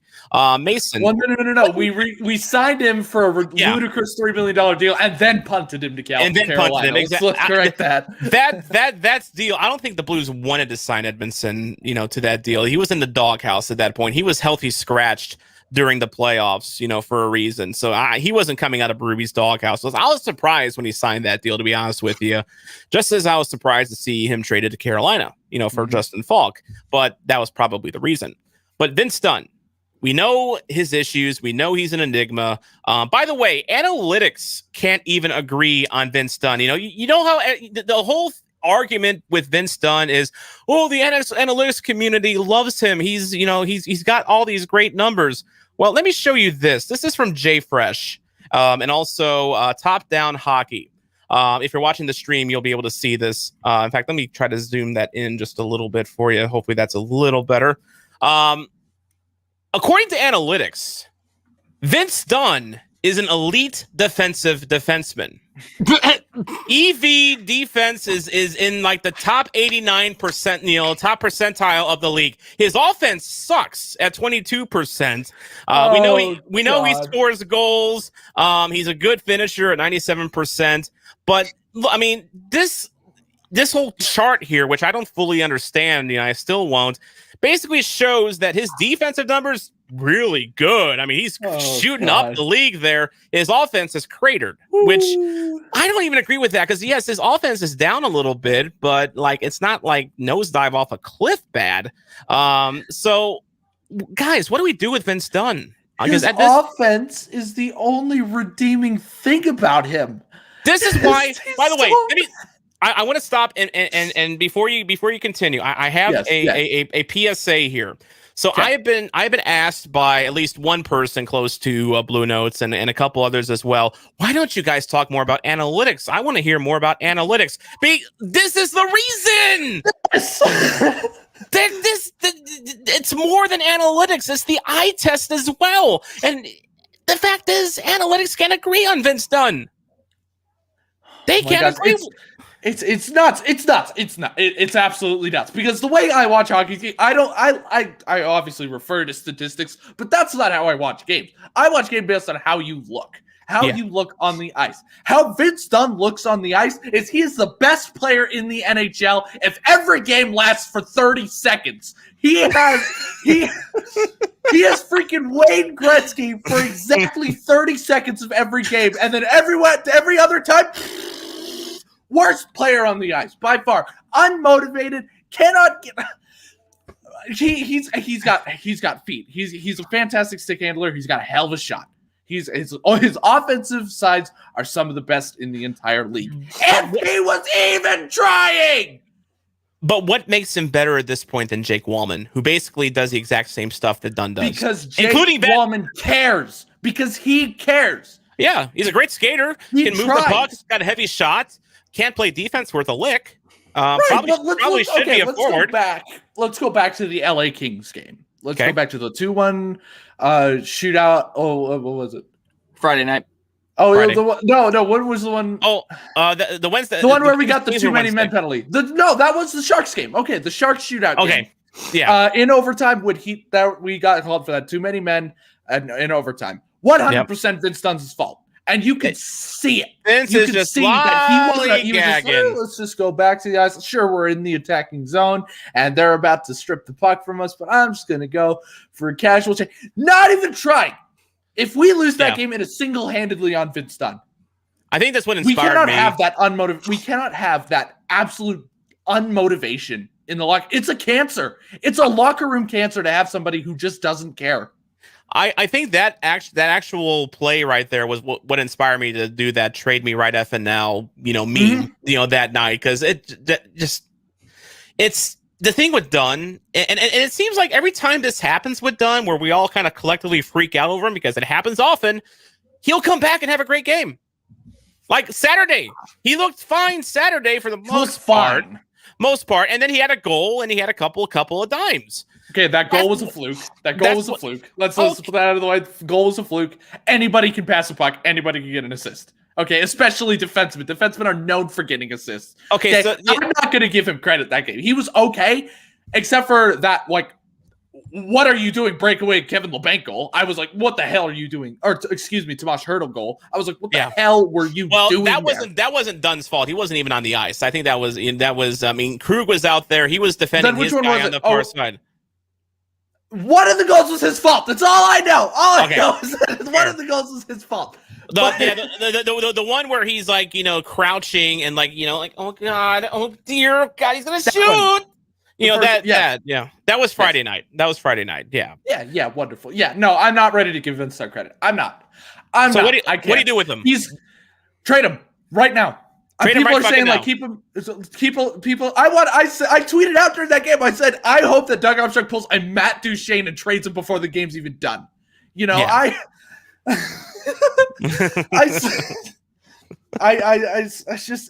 value's high. People still think of him in a high regard right now. And look, his stats call him a defensive defenseman, an absolute pillar defensive defenseman. I say let him think that. Let him think that and trade him. I'm done. I'm done with Dunn. I'm done with Dunn. By the way, another argument against using stats and analytics as your only barometer for players, King Angus points out, Joel Edmondson is terrible. Trust me. No, he is. So they're already turning on him in Montreal. Yes. So there you go. Well, they hated him to begin with. Exactly. Diamond Dez says, who said he doesn't care? If he didn't care, he wouldn't have gotten 2 points last night. He got 3, but he didn't care. You cannot care and still get a bunch of points. Believe me. Yeah. Connor McDavid has been a prime example of that. He plays down to the league. Do you realize that? Yeah. Let me introduce you to Sergei Fedorov, Alexei Kovalev, a bunch of others, Alexander Semin. You can have all the talent in the world and get by on just talent, zero heart, and have a career in the NHL. And by all means, Vince Dunn might have a nice long career in the NHL. He probably will, because there's going to be analytics people say, "Oh, he's so great. He needs to play against better competition." He's always going to be like endless potential. Like even when he's 35, they're still going to be talking about his freaking upside. It's ridiculous. It's so funny. Well, you know what's going to happen is Blues fan. We're going to trade him. All right, if we trade him, if this is what's going to happen. We're going to trade him. We're going to get, I don't know, prospect or draft picks or something like that. That's fine. Then Vince Dunn is going to go to that team, unless it's Buffalo. He's going to go to that team, and he's going to play really good. He's going to be he's going to be insanely good. He's going to be a top 2 pairing defenseman on every team except Buffalo. So now here's what's going to happen. Everybody's going to be like, why didn't he play like this in St. Louis? We got fleeced in that trade. It's like, he wasn't going to do that in St. Louis. He's given up on St. In my opinion, he plays like he has given up on this team. He needs a wake-up call is what he needs. Blues fans aren't Cardinals fans. That's a good thing. In a lot of ways. BFIB, the best fans in baseball. We call them I'm BFIB a Mariners fan, so I have no room to talk. There we go. But you know what? Now that he brought up Buffalo, you know what's going to happen now? We're going to have trade deadline. Doug Armstrong surprises the world again. Vince Dunn for Taylor Hall. Vince Dunn for Taylor Hall. Boy, that's a cap situation from hell, isn't it? What's a cap? What's a salary cap? Nothing we know of, right? Tarasenko's going to go back on IR. Put it back for absolutely no reason. Yeah, Tarasenko's going to go on the LTIR for a hangnail at this point, just to accommodate Taylor Hall. Tragic hangnail. Almost had to cut off the whole finger. It's disgusting. Damn. All right, so we have one in the trade him right effing now column. Wags, what did they do with Vince Dunn? Oh man, loaded question. It really is. I mean, if a team comes at you at the deadline and offers you a first round pick, and that first round pick is mid to high, take it. No, hey, Leafs, come on, pay up. Yeah, if the Leafs give us a first round pick, and we all know they're going to flame out eventually, take it, because that gives them their defenseman that they're looking for, and it'll end up being a halfway decent first round pick. But if you're not going to get a first round pick or a higher end prospect for him, I think you do keep him and expose him to Seattle, because the more tempting players you can get out there as far as exposure is concerned, the more likely that a guy that you don't want taken is going to be able to be unprotected and not taken. And that's the big thing. That's why we threw out Sundqvist now that he's injured. Now you can throw out a Vince Dunn now that he's not playing all that well. You get some attractive guys that maybe you're okay with them taking, and you can tempt a Seattle to go, man, it's going to be hard to pass him up. And then you can expose a guy that maybe he's right on that edge of maybe they take him, maybe they don't. Maybe you can expose a David Perron as well as an Oskar Sundqvist and a Vince Dunn. Because if you have to choose between Dunn, Sundqvist, and Perron, what's Seattle going to do? They're probably going to go after Vince Dunn. Yeah, I think so. Perron is a guy, he's a veteran. He's done this before, but I don't think they waste a expansion draft pick on a guy that maybe only has another year or two left in the league. Yes, having leadership is key, but you can sign a guy to do that. So I don't think they would do that. If you have a Dunn available, exciting player, high offensive upside, maybe he's not going to play great defense, but you're also playing in a division that has the rebuilding Sharks, the rebuilding Kings, Anaheim, that who knows what the hell they're doing. And then you also have, you've got a Vegas team that's good, but it's not like you have to go out there and win 1-0 battles every night. You're okay with going out there and winning 6-4 games, 7-5 games, things of that nature. So having offensive upside versus defensive capabilities may be something that intrigues Seattle. So I think they end up, unless they get blown away by an offer, they'll keep him through this season, and he will be exposed to Seattle and probably taken. Yeah, and you know what? Here's the thing with Dunn. So first of all, I'm kind of in the same camp as Wags, where like if some team wants to offer something really nice for Vince Dunn and futures, probably not a current player, but futures, I'd say okay, I'm down with that.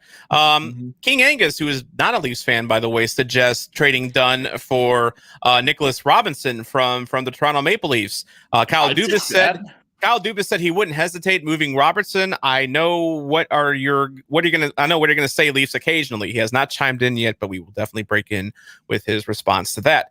By the way, Robertson, in case you don't know him, first of all, Steve Dangle thought he was a defenseman at one point, so take that for what you will. But he is a forward. He is a center, left winger.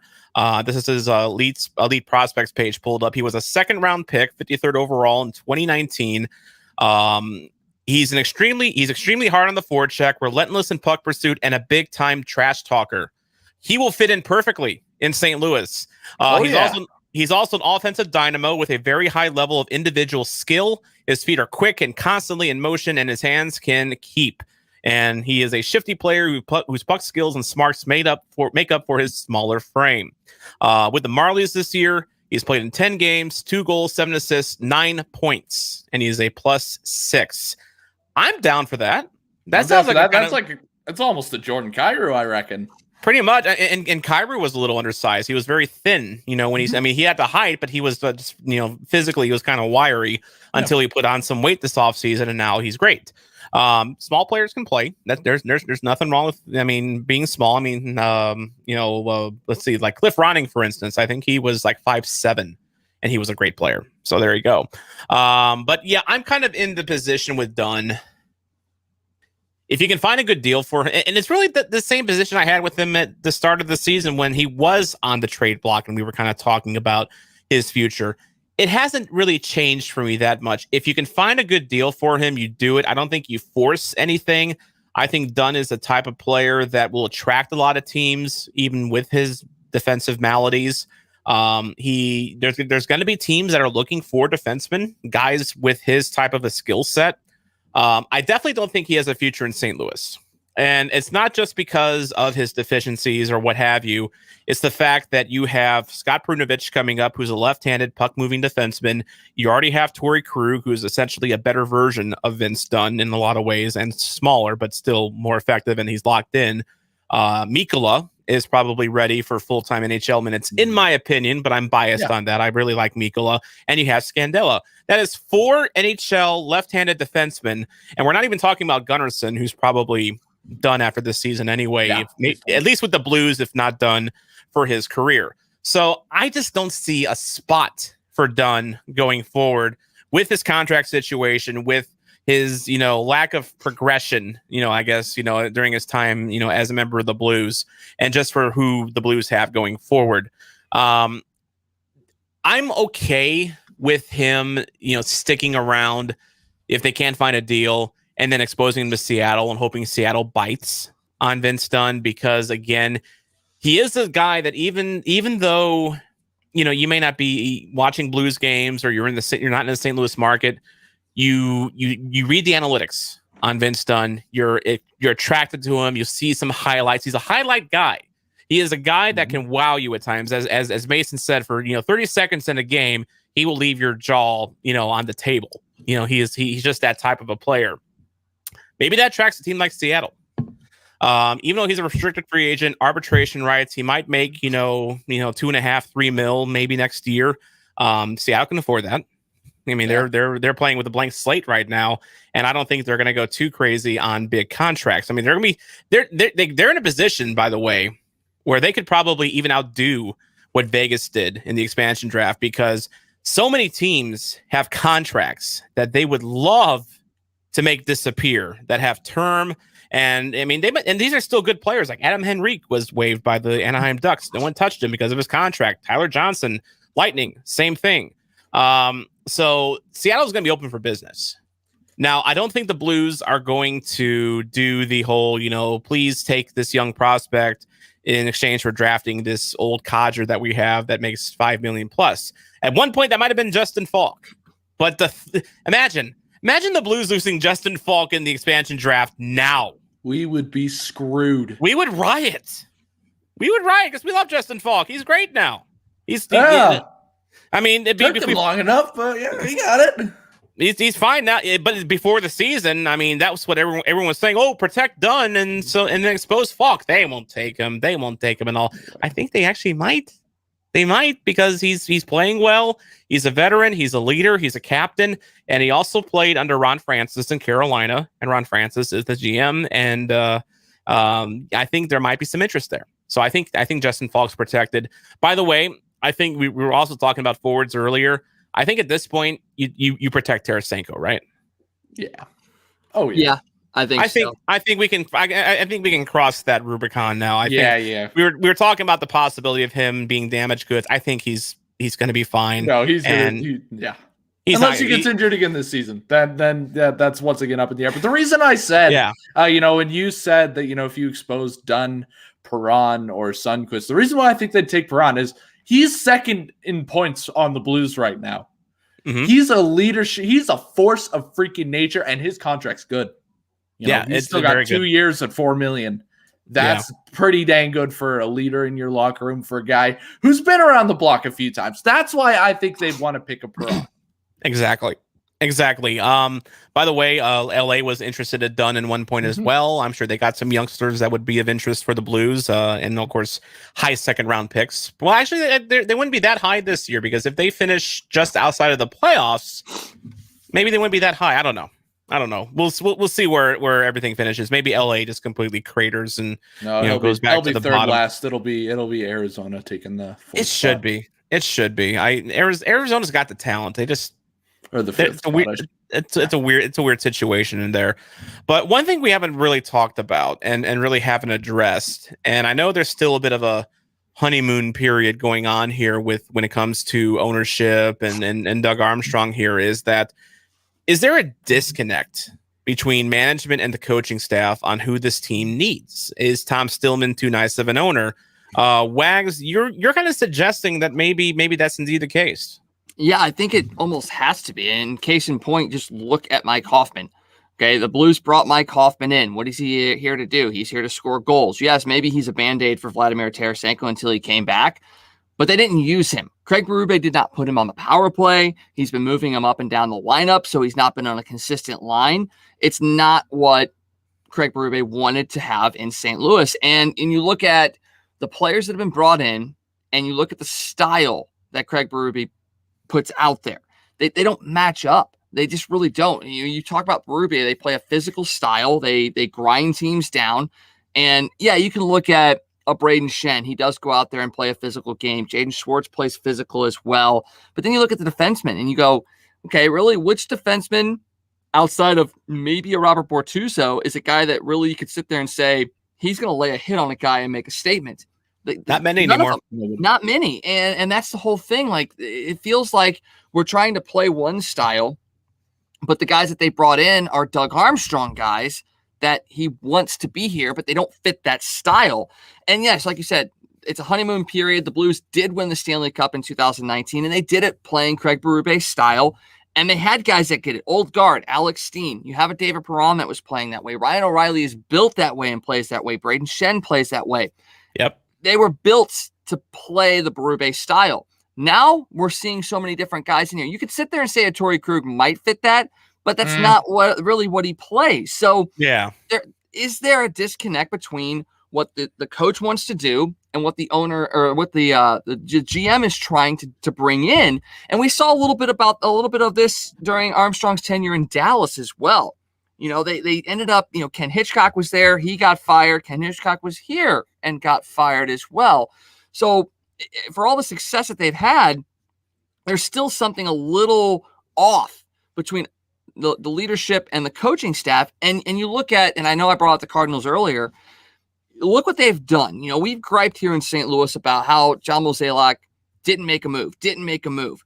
And it's mainly because the owner, Bill DeWitt, is like, look, I'm only going to put this money out there if we've done the research, if we make sure that we are as confident as we can be that the person that we're bringing in is going to fit this team and make this team better. Hey, guess what? They got Nolan Arenado after a 4 or 5 year, I guess, luring period. But that's mainly because they were researching over that time frame to make sure he was the right fit. Tom Stillman, he's a player's owner. He is a local owner, and he wants to appease the fans because he is one. Yes. So what's he going to do when Doug Armstrong says, hey, guess what? I can bring in a guy that's going to score a bunch of goals. Sure, bring him in. Hey, I'm going to do this to bring this guy in. Sure, do this. Whatever is going to make my guys happy. Well, if the coaching staff and the management aren't agreeing on who to bring in, but the only guy that gets input with the owner is management, of course you're going to see this. And I love Tom Stillman. Cannot believe what he's done for this city. It's amazing what local ownership can do. But at some point, he's got to sit down and say, look, I can't keep spending all this money if we're not going to use the guys the way they're supposed to be used. So either it's get rid of the coach or get rid of the GM. One of them has to happen at some point, and I think we're getting ready to have some sort of messy divorce very, very soon.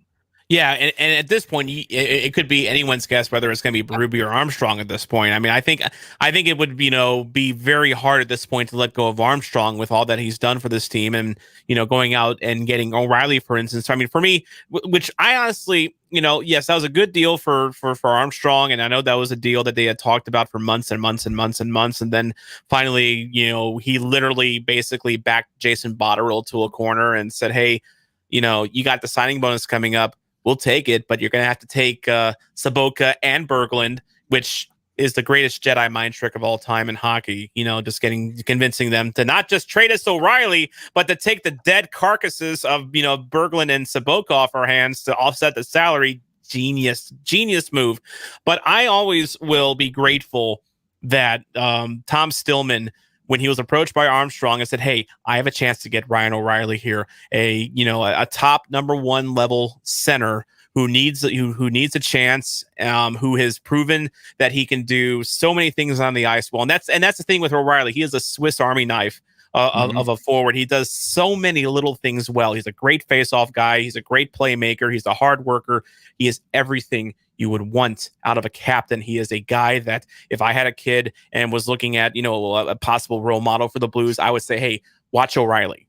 That's what I would tell. That was what I would tell, him or her if I had a kid.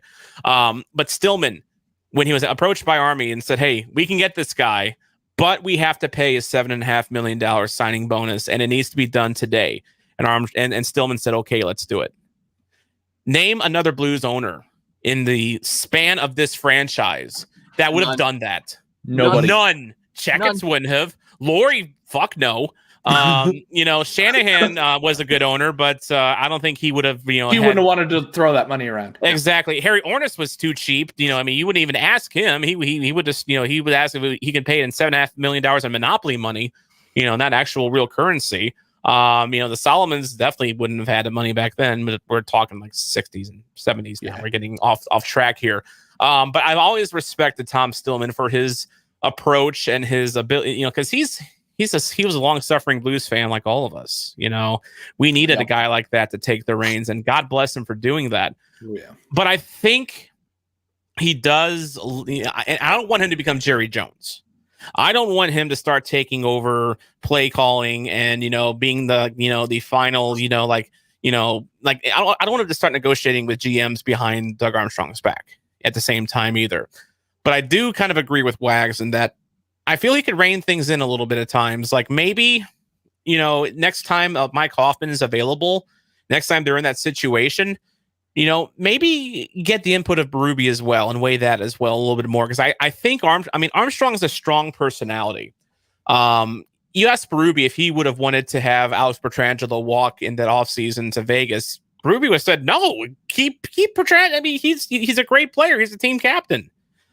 He would have probably, if he had more of an input, he probably might have fought to have Pietrangelo given that signing bonus or that no movement clause because it's the face of the franchise, and he is such a big part of the locker room. But I do kind of feel a little bit, and we'll never truly know because just like we never really knew what was going on with Armstrong and Petro behind closed doors, which was apparently a lot of shit for lack of a better word. There was, once we read the story, once we read the story about what was going on there afterwards, it kind of like, oh my God, this was really bad. But we had no idea. It was quiet. It was all quiet on the Western Front when it came to Petro the whole season.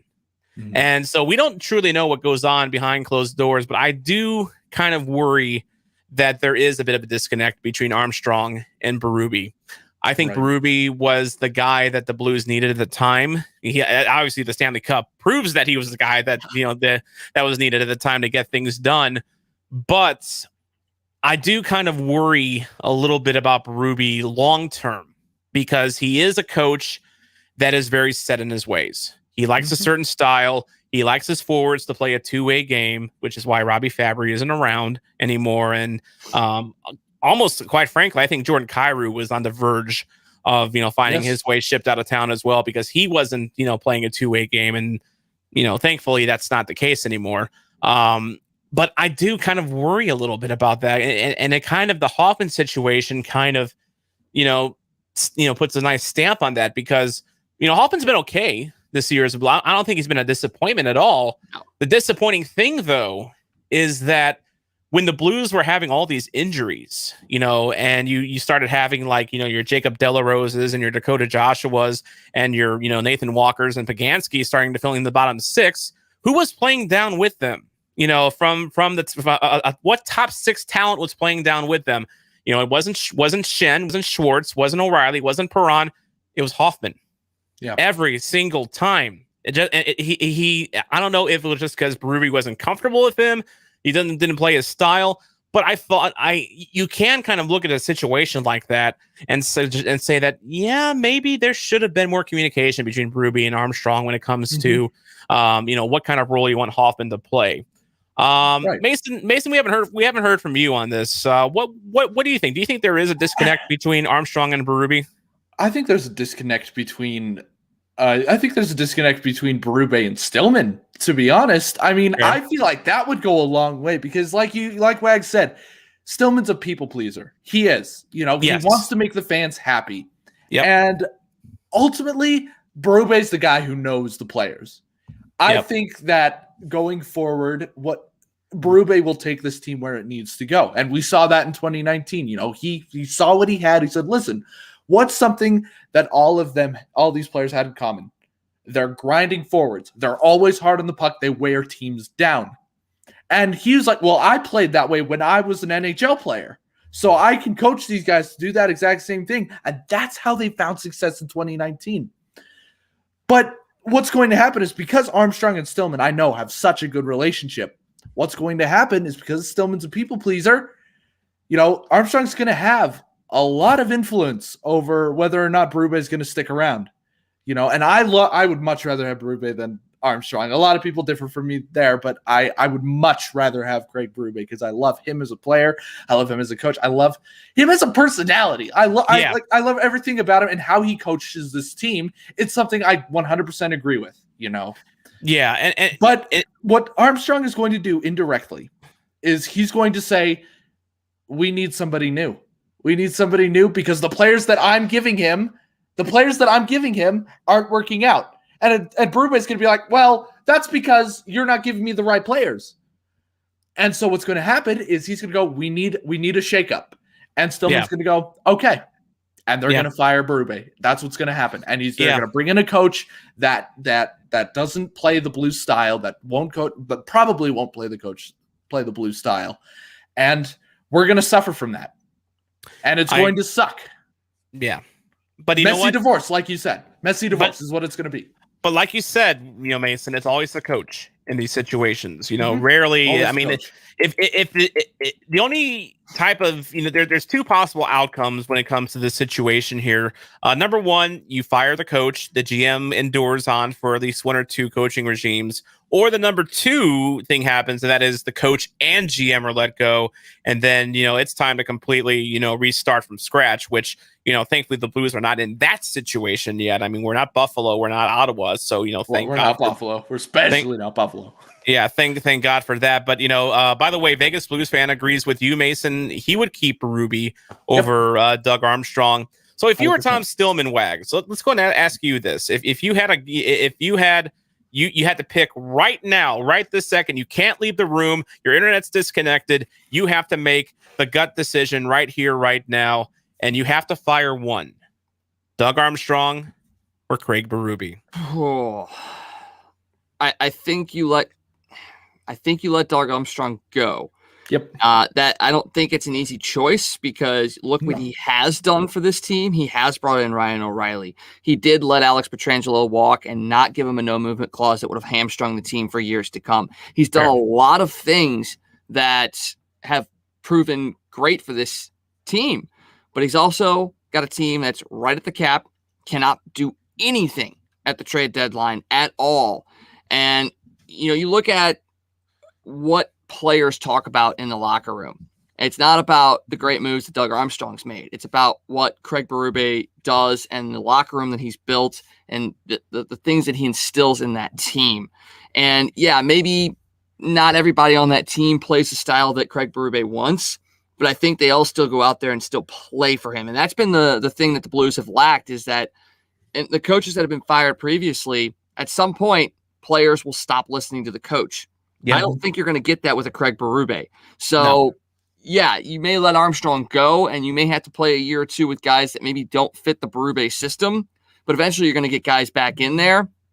And someone made the point earlier, I think it was Derek, about how the style of play has been different this year, and they're calling things a little bit tighter, and things that the Blues have gotten away with in the past, they can't get away with right now. Fair. But I don't think that when they play the game the way that Berube wants them to play, it's about playing dirty or illegally or anything like that. They just play a hard game and they wear teams down. That's something we haven't seen. They have not worn teams down. And if they can get back to that style with those type of players, then it changes the entire dynamic of this team. So I think, Armstrong would be the guy that would go, but I don't see either of those happening in the next year or two. And I think if anything happens, it will be Berube leaving. Yeah, and I think it would be Berube as well, just again, because that's just kind of how history dictates that these things play out. I mean, you rarely fire the GM but leave the coach in. I can't think of many scenarios where that truly happened. Derek, by the way, would be with he would side with Army. He says he doesn't think we need to be afraid of changing our style of play, and maybe that comes with a new coach. We were taught. I mean, and we've recently dealt with this because the style of play that the Blues had with Mike Yeo didn't work, and Mike Yeo wasn't going to change his style, and he doesn't have the gravitas that Berube does. So we had to change the coach. And it's not a matter. I don't think. Sorry for interrupting. I don't think it's a matter of being afraid of changing the style of play. That's not what it is. It's not that we're afraid of changing the style of play. It's the fact that the style of play that the Blues have played the last 5 years has worked. Yeah, we don't. If it ain't broke, don't fix it, is what I say. And right now, it's not like Armstrong's breaking it. He is fiddling with it though. It's like he's like a dad working on the project car in the garage, knowing nothing about cars.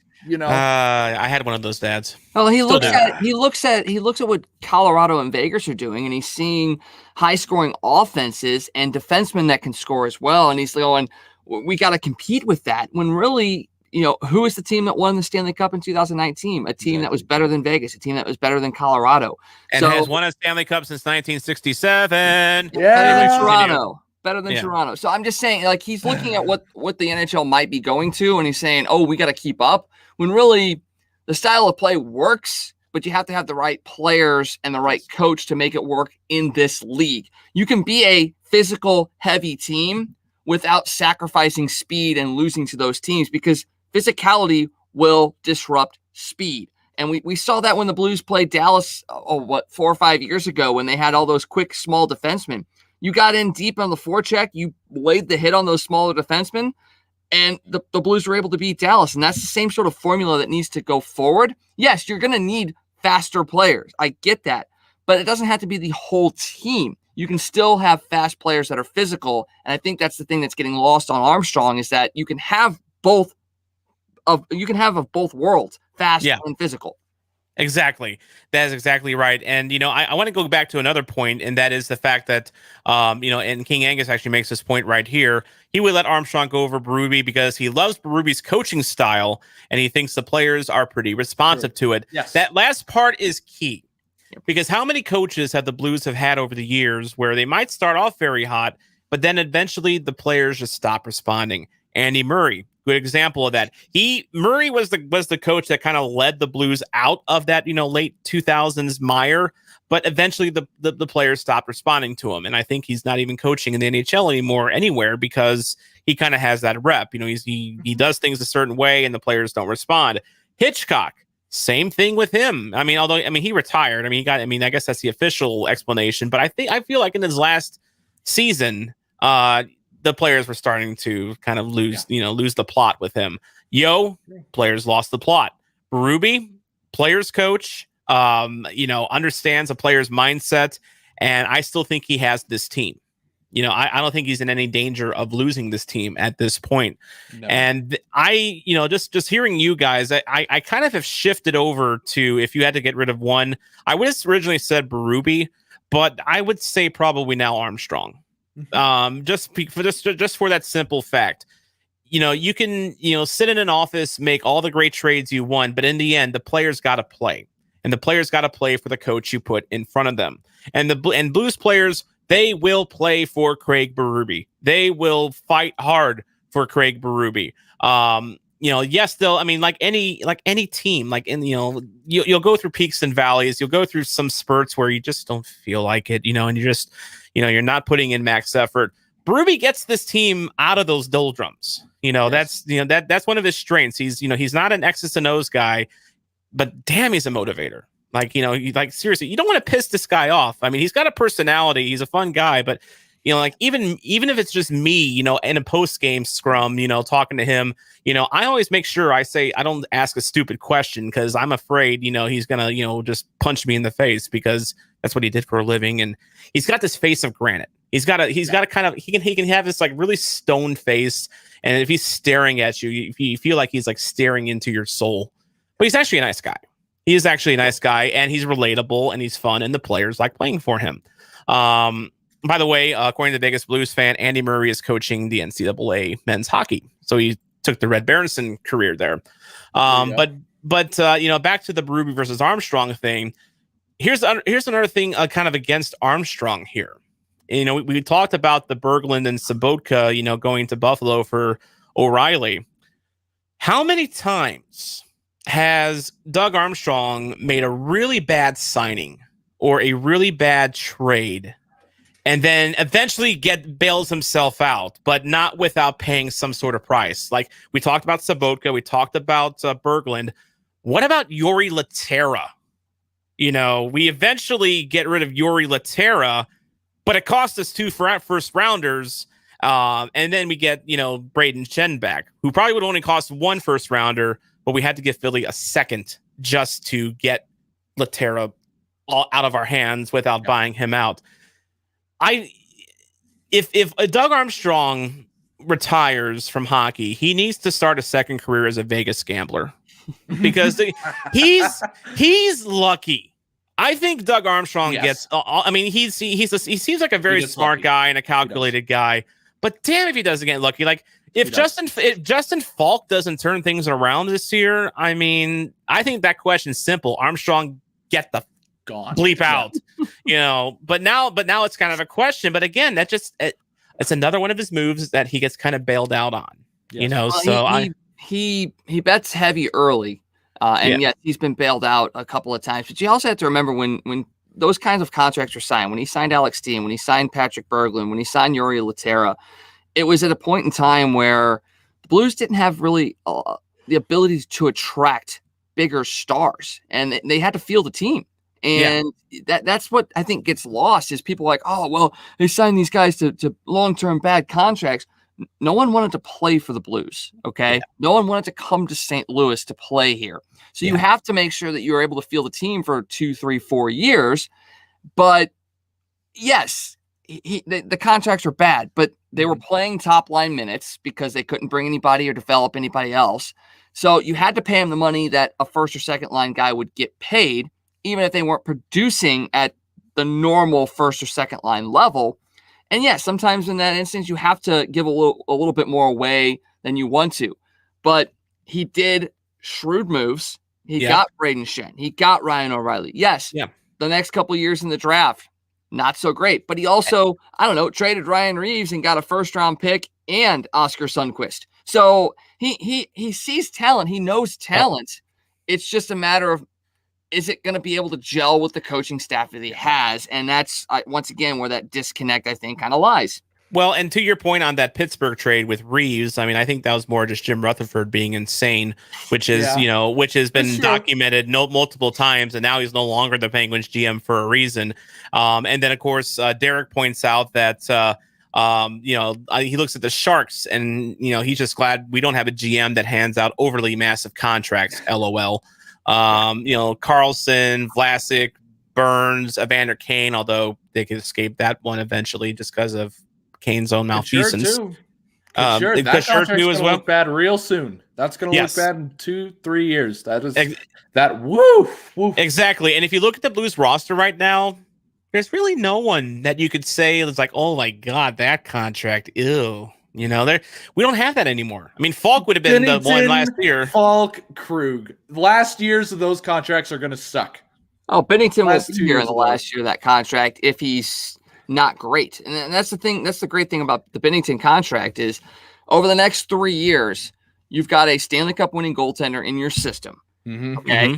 He can play baseline mediocre and still this team can win and you'd be okay with the contract. And if he doesn't play up to those standards, you've got the ability to move him. Yes, to modified no trade clause, but you have an ability to move him. That's true. Exactly. Whereas in other cases, if you're paying him a bunch of money for 6 years and you can't trade him at all, totally different story. Hofer and Ellis, they're the future. The next 3 years, you're going to know whether or not they're going to be the guys. And if they are, then you've got the ability to move them out. If they're not, you still have a goaltender that if he plays at an acceptable level, you've still got him here. And I mean, I look at it and go, is it great? No, but he was due a raise anyway. Somebody was going to pay him an exorbitant amount of money.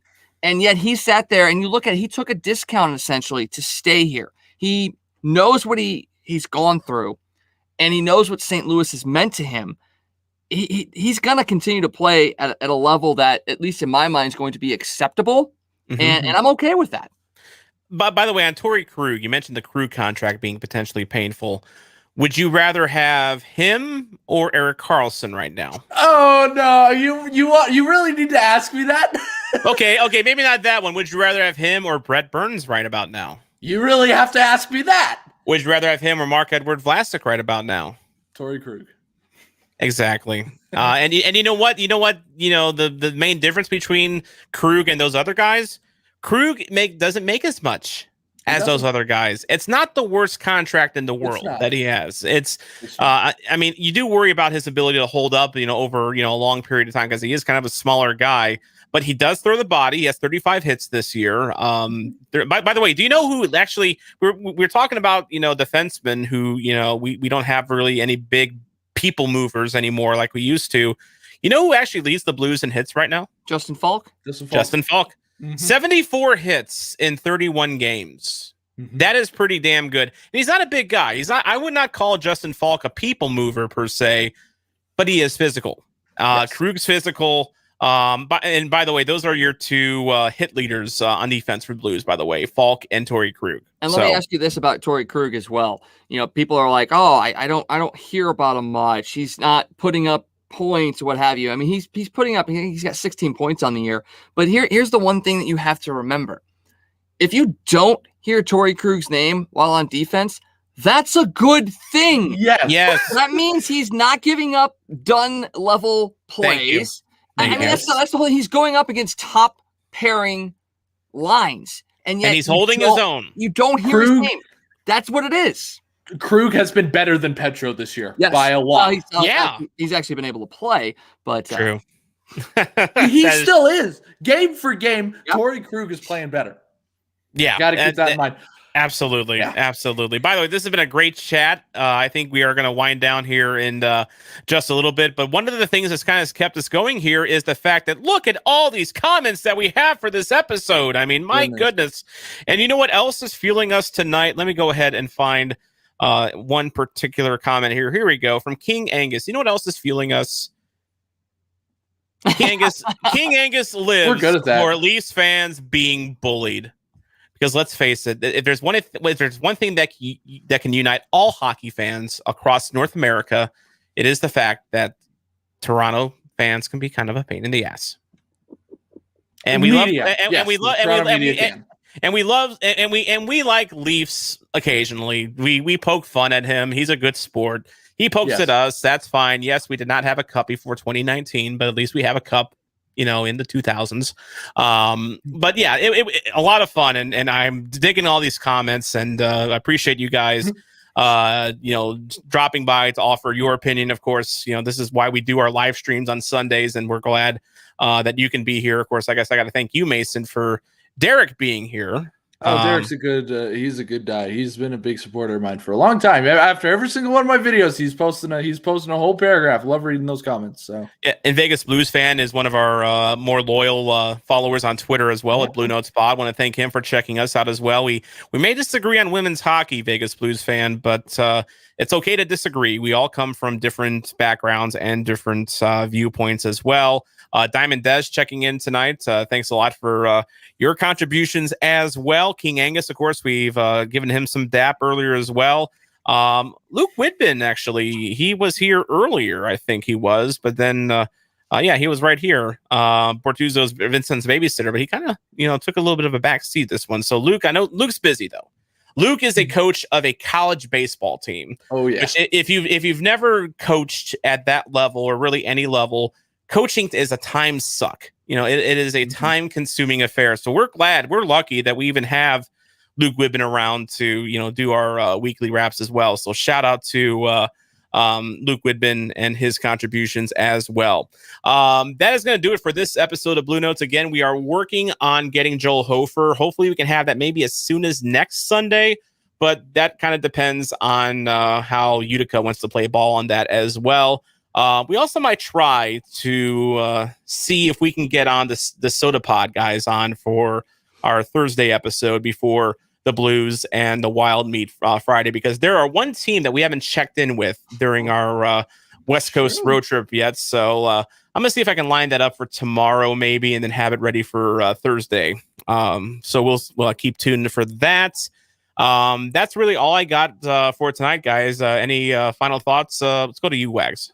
Just getting excited to see some new teams. Obviously, we've only played Vegas a couple of times, so I'm really that's the one I'm looking forward to the Minnesota game. I'm really looking forward to this Vegas game to see what the Blues do on the road in Vegas. It's going to be a good week, I think. I think the Blues are starting to trend up, and watch out because Minnesota, that game on Thursday night, you might see the return of Robert Thomas. So let's keep that in the back of our minds as well. Already. There we go. And by the way, we were so excited, Mason, about Schwartz coming back that he actually didn't come back on Wednesday night. He came back on Friday, but thankfully he's back and he's in the lineup. And wouldn't it be cool to see Robert Thomas back? I miss that guy. I love Robert Thomas so much. I made a point out of it. I wear the number 36. 36 times 2 is 72. So I'm a Justin Falk fan. But what's 36 divided by 2? 18, baby. 18, baby. Yeah. So I am a Robert Thomas stan, and I'm a Justin Falk stan. Of course, that means I'm a Troy Brower stan, apparently, but we're not going to talk about that. You know what?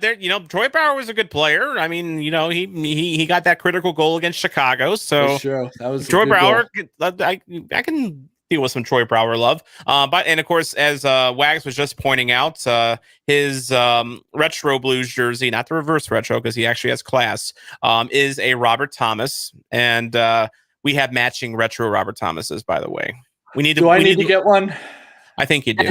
Yep, Okay. you have to. It's a rite of passage here on Bluenotes. You have to have a retro Robert Thomas. But I gotta get a Torrey Krug one though. I get them both. I gotta get a Justin Falk one. I need a Falk one too. Damn it! In fact, actually, do you know what My wallet's screaming. Can you hear it? I mentioned at the beginning of this episode, I'm getting another Blues jersey. Do you know what it is? It is a early 2000s white Blues road jersey. And it's a pro player, which they don't even exist anymore, but they make the best jerseys, bar none. If you can find them, get one. And I'm going to actually have that sent in to leave with a couple other jerseys of mine to have made into a Dimitra. Oh, wow. So, yeah, from that era. It's got to be from that era. And I loved Dimitra growing up. Rest in peace. But I've always wanted to show some dap to Demetra. By the way, King Angus points out that Mason, you need a Hoffman Sharks jersey. Remember Mike Hoffman as a San Jose Shark? For exactly 3 hours he was a San Jose. Not quite as long as Gretzky was a Blue, but not that far off either. Yeah. Now, by the way, can we officially say that the Hoffman deal with Ottawa and then to Florida was the last good moves that San Jose made? Yes. Yeah, I can say that with confidence. Yes. Hopefully, the guys that stick hungry aren't still watching us, because we just totally dissed them on the way out. Sorry for crashing your podcast, guys. Hey, have me on anytime. You want me on? I'll put my raccoon mask on. Then I will say nothing. I will just stand there and listen. And then we had, a pigeon fly into our very serious Vince Dunn conversation. So you know what? Forgot to shut the gate. You forgot to shut the gate, Tom. Yeah, I forgot to shut the window. I forget my windows don't have screens on them. So I know. Terrible state of affairs. Anyway, thanks a lot for joining us here on Bluenotes again tonight. Thanks for all the comments. This was a lot of fun. And look forward to having you more for our live Sunday shows. We try to stream it about this time. I will say next week, we will probably be a little bit later because the Blues play the Anaheim Ducks this coming weekend, and their Sunday game is at 4 Central Time. So we'll probably stream live if we, assuming all of us are available, after the Blues and Ducks play, and do a little bit of a live reacts. So we'll post details on that, and of course we'll have our mandatory midweek episode coming up.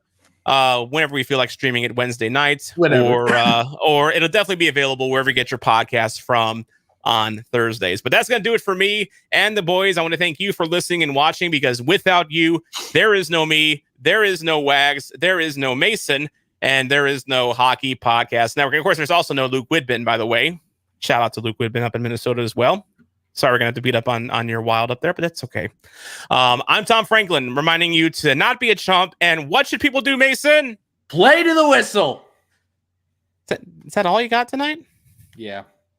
Okay. We've been going for an hour and 15 Play minutes. to the whistle! Thank you, Wags. Play to the whistle! A reminder that you can follow Bluenotes on Twitter, Facebook, and Instagram at BluenotesPod. I'm the voice of the Blues, Tom Calhoun. Jeremy Boyer, play us out.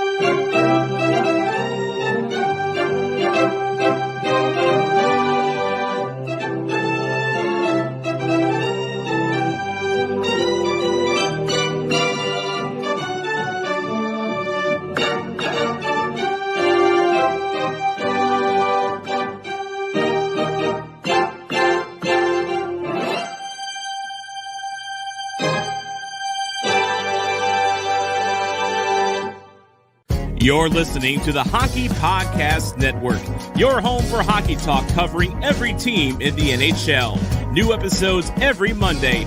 Download at thehockeypodcastnetwork.com or wherever you get your podcasts from.